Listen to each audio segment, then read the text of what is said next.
poet from Scotland, and he lived in a place called Alloway in Ayrshire, or at least that's where he's known to have stayed.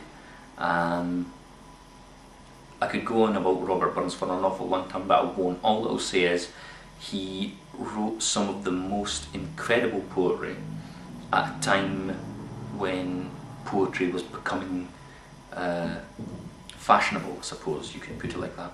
But whereas people like Shelley and Byron, etc., you can't really read their works unless you're versed in the classics or something similar. Burns wrote for the common person, and he wrote mostly in Doric Scots, which is a strange Scots dialect. He wrote in the language of the people from where he lived, but he also lapsed into straight English. In one of his poems, Tam O'Shanter, which is a very, very long poem about a drunk man going home from the pub one night, stumbling upon an old ruined churchyard where Satan is holding a bacchanal. Jonathan Coulton couldn't have written that. And in the middle of all this, when Chapman billies leave the street and drouthy neighbours meet, as market days are growing late and folk begin to tap the gate while we sit boozing at the nappy and getting foo and unca happy. Straight Scots, but in the middle of one point, he just drops all pretense. Not pretense, it isn't pretense, sorry. He drops the Scots, frankly, and comes out with a beautiful, piece of English poetry. But pleasures are like poppies spread. You seize the flower, its bloom is shed, or like the snow falls on the river a moment white, then melts forever, or like the borealis race that flit ere you could point their place, or like the rainbow's lovely form, vanishing amidst the storm. Nae man can tether time nor tide, the hour approacheth, Tam maun ride. Gorgeous! The related project that I'm doing is called Band Burns. It's something that I've been trying to do for a long time. I did do it a long time ago, but I always wanted to do it as a 1 hour stage show. It's a thing called the Merry Muses of Caledonia, which are songs and poems from at least 300 to 400 years ago that Burns collected, some of which he wrote. He collected an awful lot more of them, but they were banned from publication, banned from public performance until the late 60s, the late 1960s. So they were banned for over 200 years. And they are what they are. They're bar songs, they're body songs, they're humorous songs, and they use every single instance of foul language that you can think of. Yes, including that one. And I've made I've not made songs about them, I'm recording some of them as songs.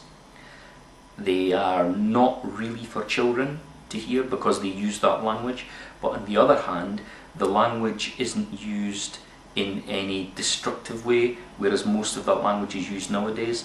It is used purely to describe what it is. So the F word is used to describe the act, the C word is used to describe that particular part of the body. None of it is used in a derogatory fashion. It's just the language that people used at the time, and it wasn't particularly deemed as strong language in those days. Yes, it wasn't the norm, but it just is what it is. And over time, those words have actually become stronger in people's psyche. The F word is now becoming almost desensitized thanks to overuse, but the C word still maintains this reaction if people hear it, and it is in these songs. Not all of them, but a lot of them. So go and listen to them and be shocked.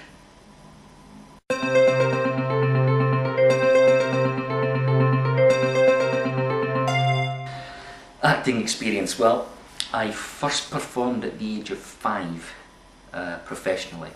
I was given £0.50 for singing a song in a place called the KB Bar in Dundee. I was a professional actor solely, my only form of income, for approximately about 20 years, 15, 20 years. And I would still be doing solely that to this day, apart from the fact that acting work, the wages when you get them are very, very good for a little amount of work. But as an actor in Dundee, it's difficult to get that amount of work to keep you hale and hearty, as we say.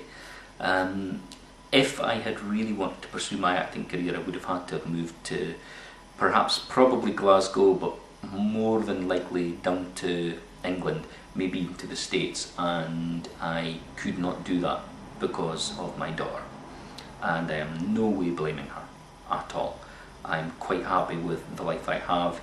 I think the chances of any actor becoming huge and rich and famous are minuscule, to the point of absurdity. I had a good living out of being an actor. I did some good work. I played I played Winston Churchill in a Bollywood movie. I've done a lot. I've been on a film poster, an actual cinema poster. I've been on a cinema poster. I did everything I wanted to do with acting, and I mostly walked away from it quite happy. I still go back and do bits and pieces every now and again, but the thing is I can now choose when I do, so I don't have to do anything just to make ends meet. I can choose what I do now.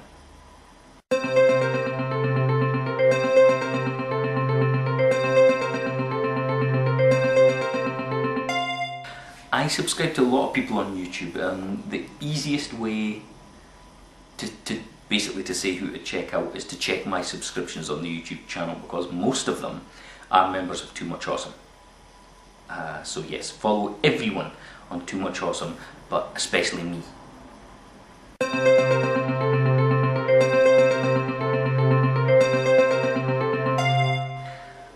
I fly United Airlines with my guitar because eventually you'll get paid for it.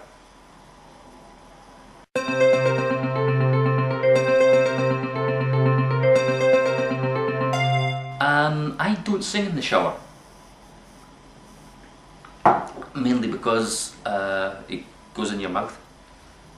I do sing in the car. I sing in the car too much. I sing loud and I play my steering wheel, and people will go, "Ah, don't do that," and I can't help it because music is my first love. Oh yeah. Yeah, the car.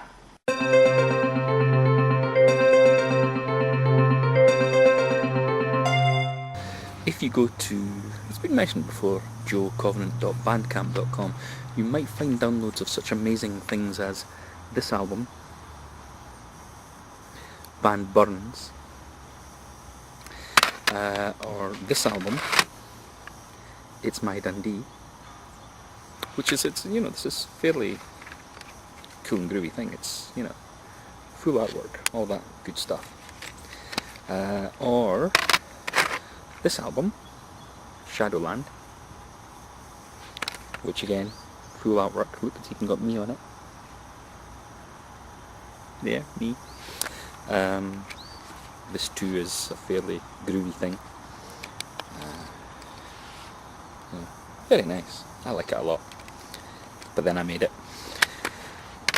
joecovenant.bandcamp.com.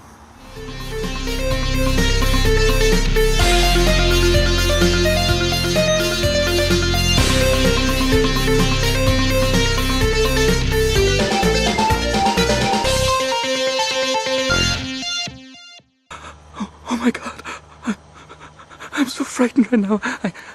I know there should be a link to Travis's website, but I don't know where it is. I'm so sorry. What's that? It's the dog.